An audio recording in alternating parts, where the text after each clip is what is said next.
The sun had barely climbed over the ridge when I heard the familiar crunch of gravel, the sound that had been haunting me for weeks. I looked up from the fence post I was repairing, and there she was again. A white luxury SUV, polished so bright it looked like it had never seen dirt in its life, barreling straight across my land like she owned every acre of it.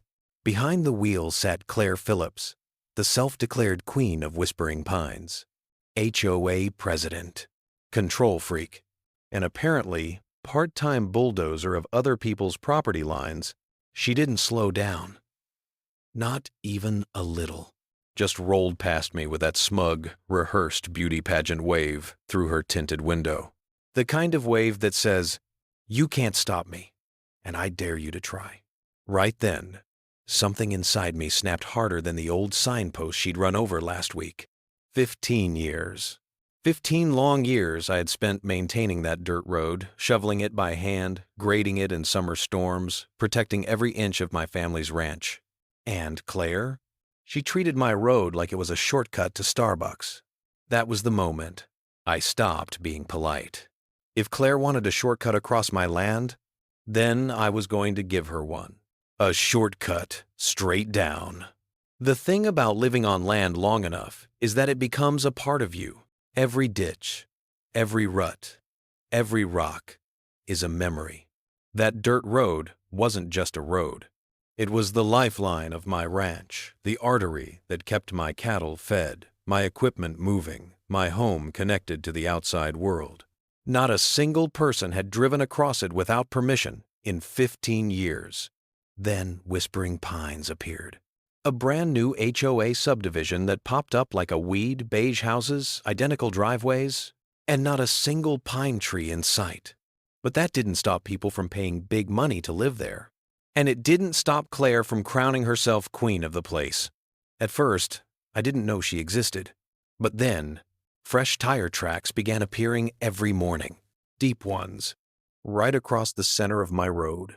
The first time, I told myself it was a confused driver. The second time, I thought maybe it was a delivery truck. But by the third morning, no question. This was deliberate, because that white SUV showed up every day at 7:32 a.m. sharp, blasting pop music, loud enough to startle the cows, racing across my road like she was late to a royal coronation. Sometimes she waved. Most days, she didn't. I'd stand there, feed bucket in hand, watching in disbelief like catching a squirrel stealing your birdseed while maintaining eye contact like a criminal mastermind.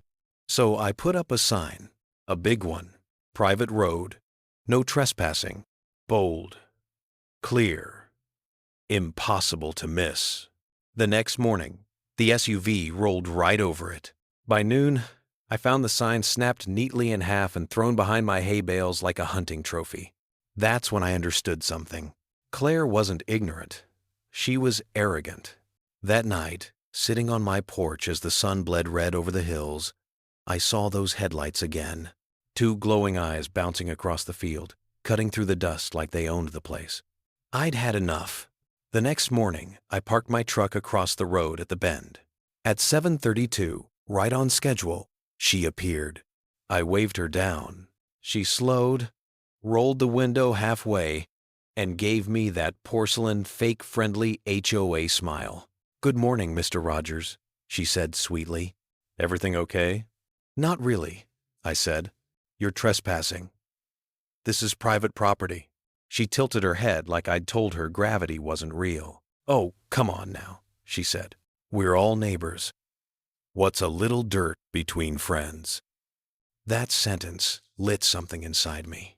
"Ma'am," I said slowly, "this is not a neighborhood trail. It is a working ranch road. Please, stop driving on it." She shrugged. "Well, I'll see what the HOA board says." And she drove off, spraying dust right into my face. But she wasn't done. Not even close. Because a week later, I came home to find Claire and 3 HOA members standing in the mouth of my road, holding iced lattes and paperwork like they were hosting a picnic. She smiled, like she was doing me a favor. "Oh, Brandon, hi. We're just holding a quick community vote." Then she said the most insane sentence I've ever heard. The board has decided it would be mutually beneficial to open your access road for neighborhood convenience. I laughed. I actually laughed out loud. I thought it was a prank. It wasn't. That night, my mailbox held a letter. No county seal. Just the HOA logo printed in Comic Sans. It said, "The HOA board has officially voted to incorporate your ranch road as part of Whispering Pines Community Access. Any resistance will be treated as non-compliance." At the bottom, sincerely, Clare Phillips, HOA President. Yes. She drew a smiley face. I sat on my porch, staring at that dirt road under the moonlight, listening to the crickets, hearing a distant SUV engine humming like a warning. Claire didn't want convenience. She wanted control. And I wasn't raised to bow to anybody. By the time I finished that beer, I had a plan. No more warnings. No more signs. No more polite chats.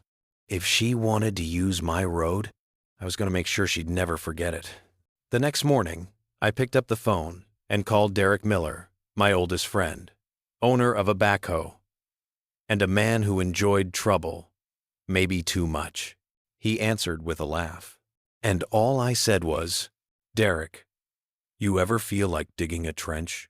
Derek's old diesel backhoe rumbled up my driveway the next morning just as the first light broke over the ridge. The machine was loud enough to wake every cow in the county, and honestly, that suited me just fine. Because today wasn't about quiet. Today was about sending a message. Derek climbed out wearing his usual faded overalls and a grin wide enough to split his face in two. "So," he said, slapping the side of the backhoe, "you finally decided to stop being nice?" "Oh," I said, "I'm way past nice." He laughed. "That HOA lady finally pushed you too far, huh?" "Derek, she mailed me a letter in Comic Sans." "Okay, yeah," he nodded. "That's a war crime." The plan. We drove the backhoe to the spot where Claire always entered my land, the little curve in the road she loved to rocket through every morning while blasting pop songs loud enough to disturb the livestock. I pointed at the ground. "Right here," I said. Derek squinted. "You want a ditch." "No, not a ditch," I said slowly. "A trench." Derek's eyes lit up like a kid on Christmas. "Oh, hell yes." And just like that, he dropped the shovel and started digging. The metal bucket bit into the earth with a deep thud, ripping through dirt like it was paper. Within minutes, a massive trench took shape nearly 6 feet wide and deep enough that anyone driving into it wouldn't be climbing out anytime soon. The smell of fresh earth filled the air. The trench wasn't just deep, it was strategic. Invisible from the road until you were right on top of it, hidden perfectly under the morning shadows, and waiting for her. The warning she wouldn't read. Now, I wasn't stupid. I wasn't about to let her claim I'd created some kind of hazard. So I put up a brand new sign right beside the trench. A huge one, bright red, reflective, impossible to ignore. Private property, no access. Road closed. Active construction.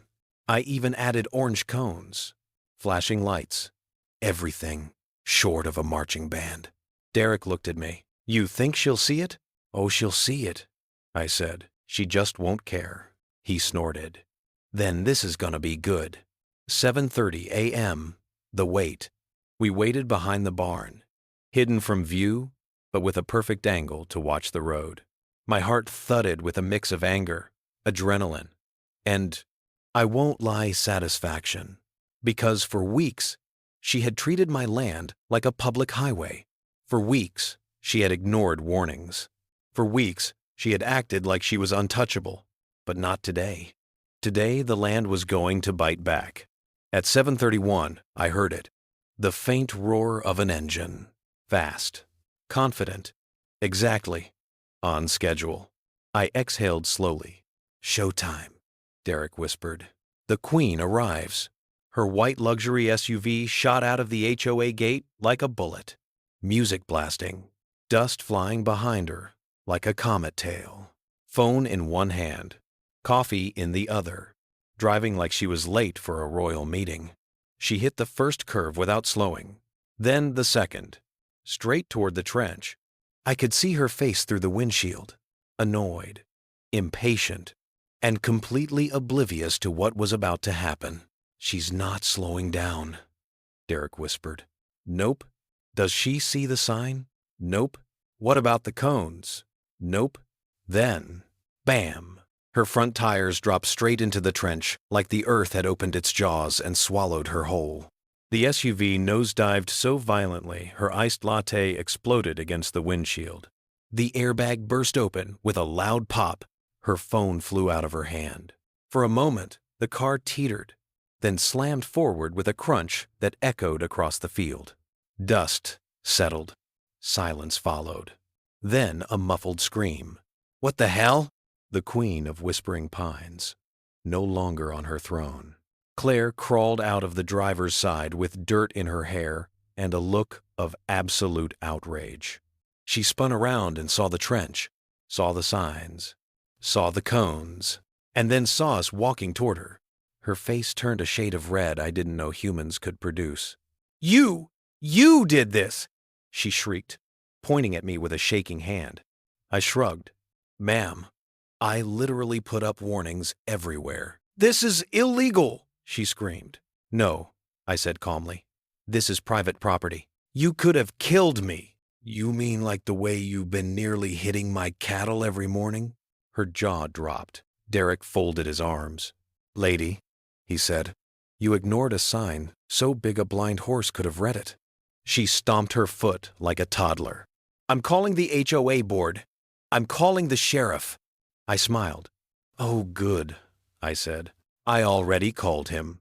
Her face froze, just as sirens approached from down the road. "Here comes the law."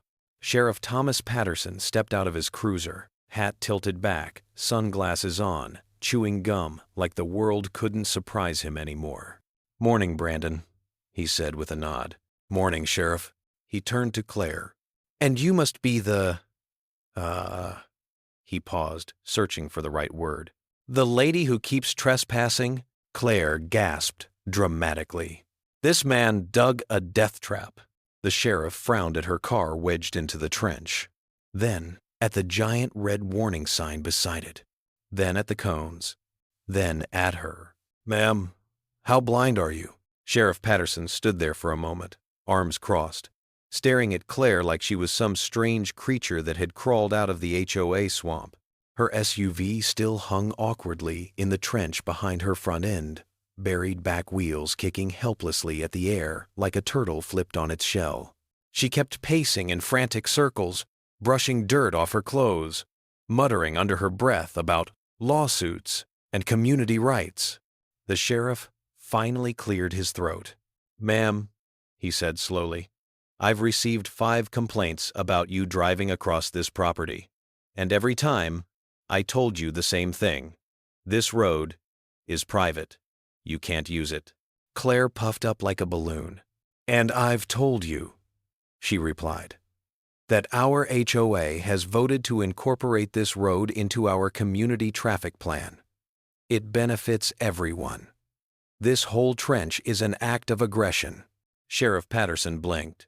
"Lady, you can't vote yourself ownership of someone else's land." Claire's jaw fell open. "That's not what our attorney said." The sheriff raised an eyebrow. "Your attorney?" "Yes, the HOA lawyer." Derek snorted so loudly he nearly choked. "Oh boy," he whispered to me. "Here we go." Right on cue, 3 golf carts rolled up from the HOA gate like it was some kind of miniature parade. The entire HOA board sat inside clipboards, sun hats, identical judgmental sunglasses, all glaring at the trench like it personally insulted their landscaping. The carts stopped in a perfect little row. Claire pointed triumphantly. "See? The board is here, and they support me." One of the board members, a tiny woman named Mrs. Alderman, stepped forward with a printed packet clutched in her hands. "Sheriff," she said, "our community has voted to open a shared access easement. This road now belongs to Whispering Pines. You could have heard a hoarse sneeze in the silence that followed. The sheriff slowly took the paper, flipped through it, then looked up with the expression of a man trying not to laugh in someone's face. "This," he said, tapping the paper, "is meaningless." Mrs. Alderman gasped. "It's an official HOA vote." "It's also," the sheriff replied, "a piece of printer paper with clip art." Derek coughed behind me, trying not to burst into laughter. Sheriff Patterson continued, "You people can vote on anything you want. You can vote to change your mailbox color. You can vote to ban garden gnomes. But you cannot vote to seize private ranch land in the state of Texas."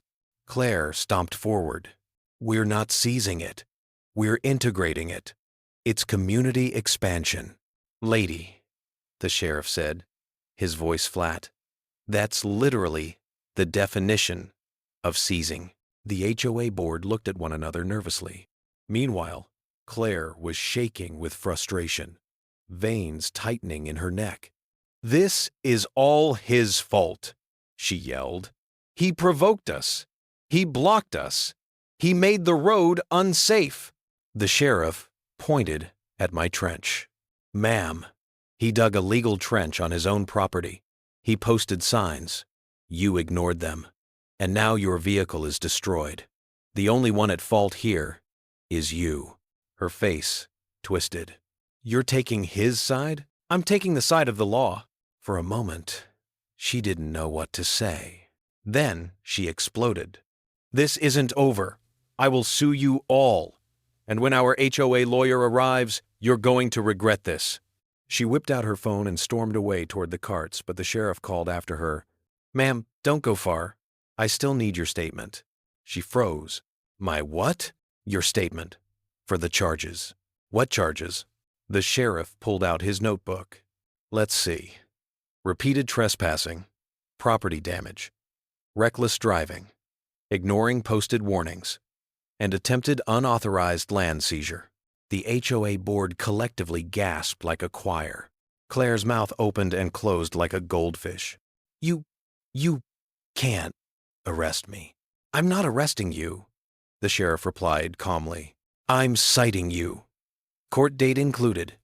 Mandatory appearance." Claire's face turned purple, a color I'd never seen before, a color that made me think she might explode right there among her HOA followers. "You'll regret this," she shrieked. "All of you."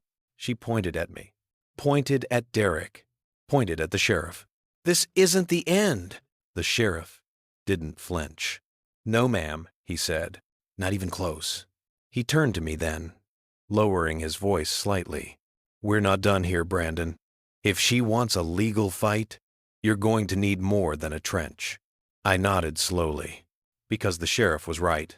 The trench was only the beginning. And Claire? Claire was about to escalate this into a war. For 2 days, the trench sat there like a scar through the earth wide, deep, and sending a message louder than any signpost ever could. But Claire wasn't the kind of person to accept defeat. Not even when her SUV was still half buried in the mud behind my barn, waiting for a tow truck brave enough to retrieve it. On the morning of the 3rd day, I woke up to the strangest sight. A small army of HOA members standing at my property line holding clipboards.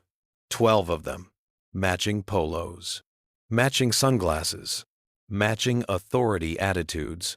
And right in front, arms folded, lips pursed like she sucked on a lemon, stood Clare Phillips. Her new rental car gleamed behind her. She looked like she hadn't slept. I stepped out onto my porch with my coffee, and Derek, who had spent the night at my place just in case Claire tried something crazy, stood beside me, holding a biscuit in one hand and a wrench in the other. Claire marched forward. "Brandon Rogers," she declared, "you are officially in violation of 3 HOA codes." I nearly choked on my coffee. "I don't live in your HOA." She lifted her clipboard dramatically like a courtroom lawyer. "Well, you border our community. Therefore, your property has visual impact on our residents.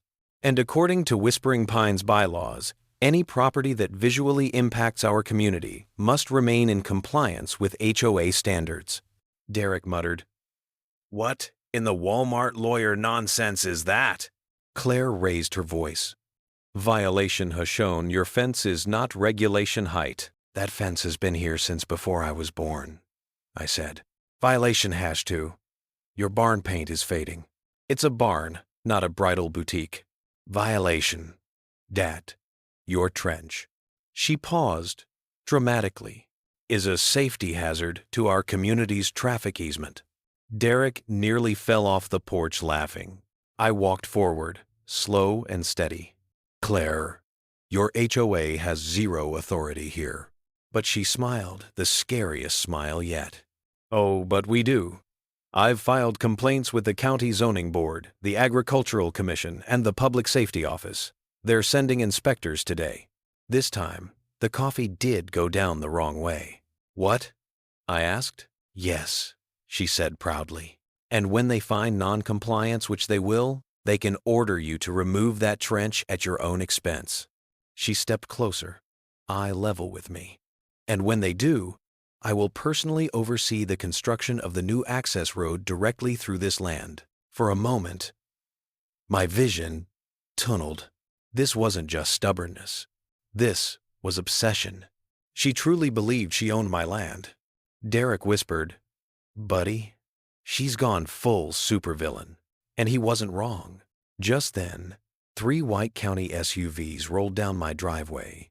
Claire turned toward them like a queen greeting her royal court. Ah, right on time. 3 officials stepped out. County Zoning Inspector, Agricultural Compliance Officer, Public Safety Director. Clipboards everywhere. My stomach turned.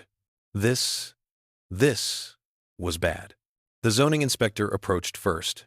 Mr. Rogers, we received a complaint regarding unauthorized construction obstructing community access. Claire smiled like she'd already won. I folded my arms. This is my private road. The inspector continued. Were you aware this trench is adjacent to a designated potential secondary access path for the Whispering Pines development? My jaw tightened. A what? Claire chimed in sweetly. We marked it on the community proposals we submitted. Derek whispered behind me. Translation, she doodled a road on a map with a crayon. But this wasn't funny anymore. The inspectors spread out, taking photos, measuring angles, noting things on their clipboards. For a moment, I felt something I hadn't felt in a long time. Panic. I was losing control. Claire watched with victory burning in her eyes. This is the beginning, Brandon, she said softly. You should have just let me use your little dirt road. The agricultural officer returned first. Your livestock fencing is compliant, he said. But your irrigation ditch is within 5 feet of the trench. That could be an issue. Claire's smile widened. Next came the safety director. Sir, this trench is deep. Without signage or barriers, someone could get hurt. I clenched my teeth. Then the zoning inspector came back.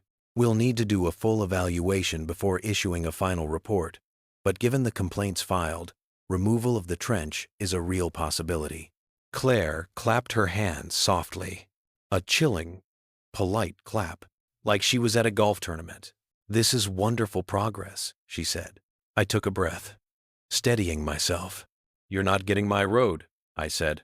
But Claire leaned in until her perfume sunk into my clothes. Oh, Brandon, I already have it. You just don't know it yet. I stared at her. She stared back with that smug HOA arrogance that made veins pulse in my neck. This is far from over, I told her. Claire's grin sharpened. Oh, I know, she whispered, and I always win. She turned, waving her clipboard triumphantly as she walked back to the HOA army. But she didn't see something that made Derek elbow me hard. One of the county inspectors slipped me a card quietly and whispered, Call me tonight. Something is off about this. Very off. My entire body stilled. The war wasn't ending. It was evolving. That night, long after the sun dipped behind the hill and the last cicada quieted, I sat on my porch, staring at the card in my hand. Call me Tonight, something is off.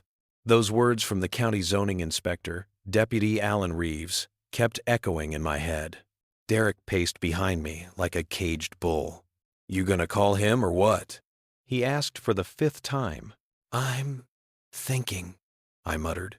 Because something about the way Claire had moved today, the confidence, the certainty, the way the county SUVs arrived exactly when she wanted, it didn't feel like coincidence. It felt orchestrated. Finally, I dialed. Alan answered before the first ring even finished. "Rogers? Talk on speaker or private?" "Private." "Good." His voice dropped lower. "Meet me behind the old water tower in 30 minutes. Come alone." I hung up and grabbed my keys. Derek blocked the door. "Like hell you're going alone," I said. "Fine. Stay in the truck. Don't get out." He nodded. Deal. The secret meeting. The old water tower sat half-rusted, surrounded by scrub brush and silence. My truck's headlights swept across it like a scene from a detective movie. Alan stepped out of his county vehicle. No clipboard this time, just a folder thick enough to choke a horse. "You're in danger," he said immediately. My stomach dropped. "Because of the trench?" He shook his head slowly. "Because of Clare Phillips." He handed me the folder. Inside were printed documents, maps, financial reports, and at the very top, a title that made my blood run cold. Whispering Pines, HOA, Emergency Zoning Expansion Request. The request proposed a new access road through my land. Not requested, approved. And stamped, dated, signed, 6 months ago. "But I wasn't notified," I said. Alan nodded. "They forged your acknowledgement signature." "What?" He flipped to another page. Parcel tax records. "Your water usage last year." He pointed at numbers that made no sense. My farm showed more water usage than a football stadium. "How is this possible?" I whispered. "Because the HOA rerouted water from your primary supply line and attached it to their irrigation system. That's why Sarah, and now Claire, always had water." I felt my face heat with rage. "They've been stealing from me for over a year?" Alan nodded again. "And they did it using a false consent form with your name on it." I clenched the folder so hard, the edges bent. "So they forged my signature, stole my water, and now want to take my road?" Alan exhaled. "That's not all." He reached into his truck and pulled out a small voice recorder. 3 weeks ago," he said, "we had a county staff meeting. Claire didn't realize my device was still recording." He played the audio. Claire's voice came through, sharp and smug. "Once the access road is approved, we'll push Rogers into non-compliance. Then we'll seize the easement. The man is too slow to fight back." My jaw tightened. Derek muttered, "Oh, she's down." But Alan wasn't finished. "There's one more thing," he said. "Something bigger than zoning or water theft." He handed me another document, this one stamped from the state auditor's office. A list of financial discrepancies. Tens of thousands of dollars in HOA maintenance fees being moved into 2 private bank accounts. One name was familiar, Clare Phillips. The other name chilled me, Sarah Murphy. "The old HOA president?" I whispered. Alan nodded. "They were partners. And this isn't just mismanagement. It's embezzlement." It hit me like a punch. Sarah wasn't just a greedy water hoarder. She had been laundering money with Claire. And Claire wasn't just some HOA dictator. She was trying to bury the evidence under expansions and new roads. Alan looked me dead in the eye. "They've stolen water. They've forged documents. They've misused county connections. And now they're trying to force you off your own land because you're in the way." My hands trembled. Derek whispered, "So what do we do now?" Alan glanced around, lowering his voice further. "There's a state-level investigator coming tomorrow. I can get your case in front of him, but you need to be ready." "Ready for what?" I asked. He closed the folder gently. "For war. Because once Claire realizes we know the truth, she won't fight fair." The wind rattled the dry grass around us. The night felt suddenly heavier. This wasn't just a neighborhood dispute anymore. This was corruption. This was criminal. This was personal. And the next step would take us straight to court. The courthouse in Westridge County wasn't much to look at. Just a 2-story brick building with peeling white columns and a flag that always seemed one gust of wind away from tearing loose. But the moment I stepped inside that morning, it felt like the walls carried centuries of grudges, lies, justice, and everything in between. The hallway buzzed with whispers as folks recognized Claire, dressed in an immaculate cream-colored suit, strutting like she'd already won the case. She didn't even look at me, just floated past with that beneath-me smile that had become her permanent expression. Behind her walked the HOA board 4 retirees, clutching clipboards like shields. And behind them, Sarah Murphy, the former HOA president I once caught stealing water. She wore oversized sunglasses indoors, her mouth twitching like she was chewing secrets. When I entered the courtroom, my boots echoed on the polished floor. It was packed. Ranchers, HOA neighbors, reporters, people who lived for drama. Everyone wanted to see the showdown. Even Judge Alden, a stern old man with snowy eyebrows, looked tired before it began.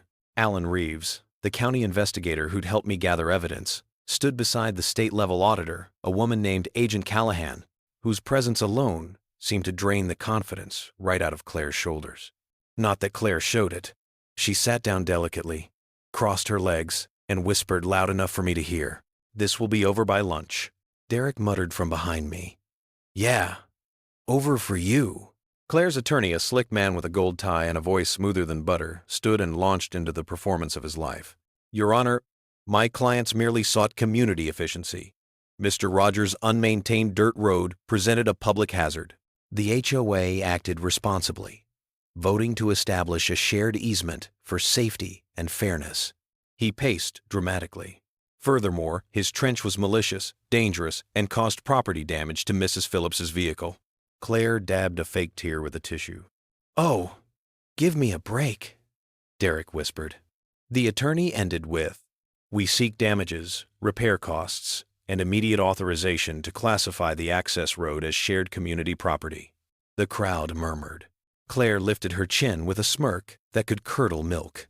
My lawyer, Miss Karina Holt, the quiet type until she wasn't, stood up slowly.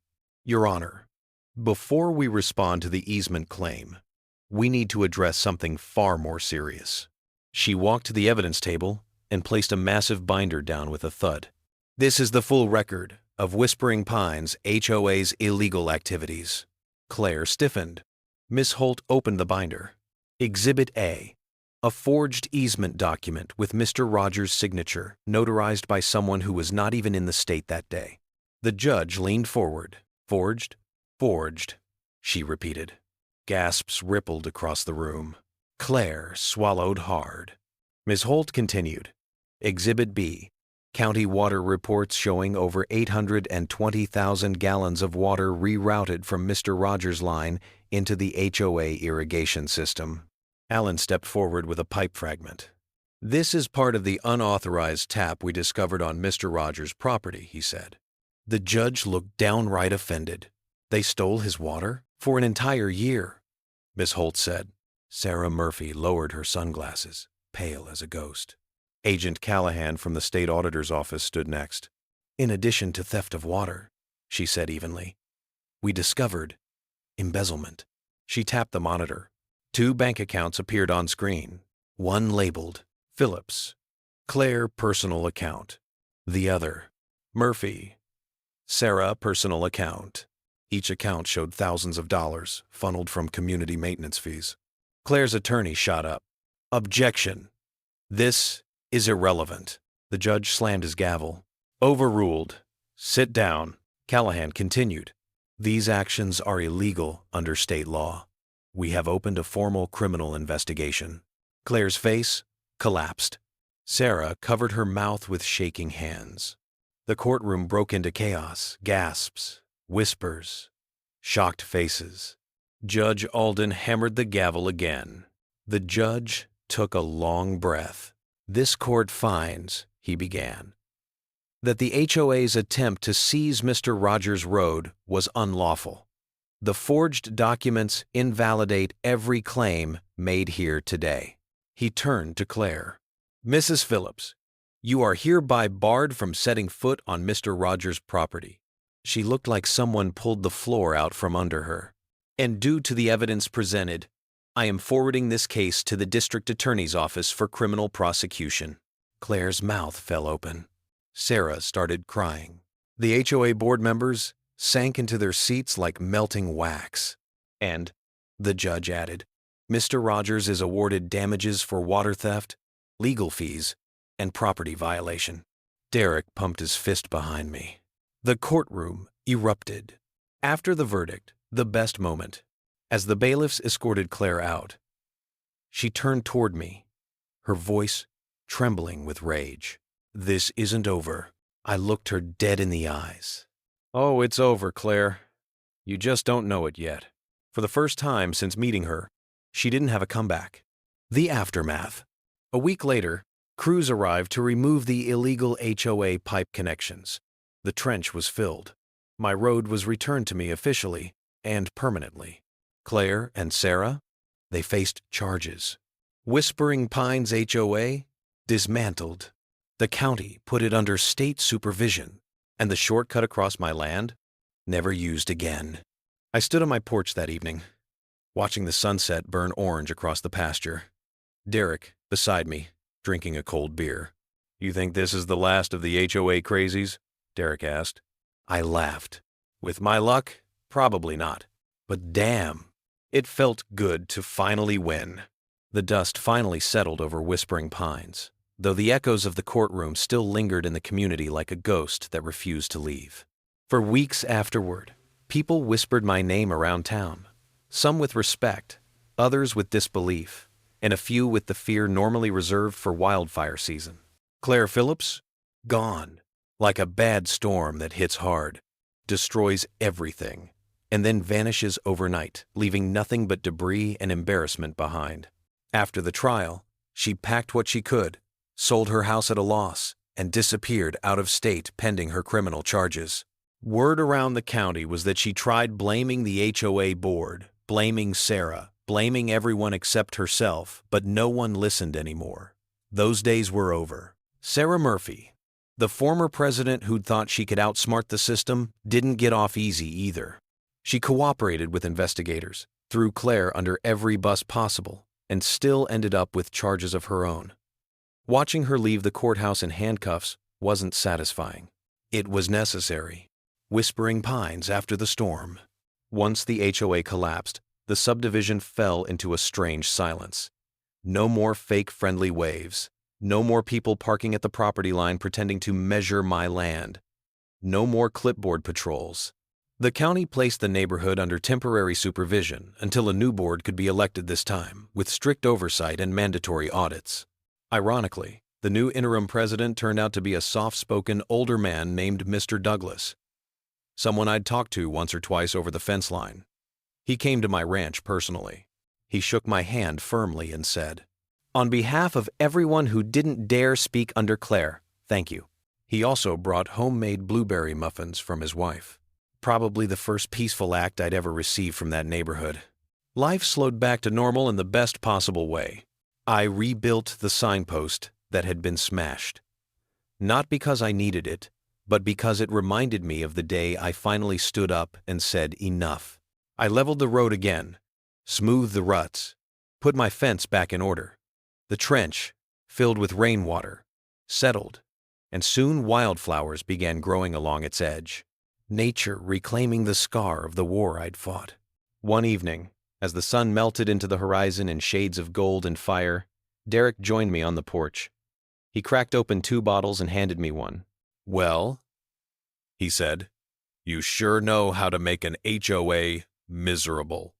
I have get us into the bowl. Would he one to amend, or would he baseable? You have with Messer." I laughed and raised my bottle. "To peace and quiet," he clinked his bottle against mine, "and deeper trenches if needed." As the last light faded, the land breathed with me. For the first time in months, everything was exactly as it should be. No trespassing SUVs, no forged letters, no arrogant HOA presidents. Just me, my ranch, and the quiet honesty of hard-earned land. Some battles aren't about revenge or pride, they're about defending the life you built with your own hands. Claire learned that the hard way. And Whispering Pines learned something too. You don't mess with a man who respects his land more than they respect their power. I leaned back in my chair, listening to the cicadas sing. Finally, the ranch was mine again. And it always would be.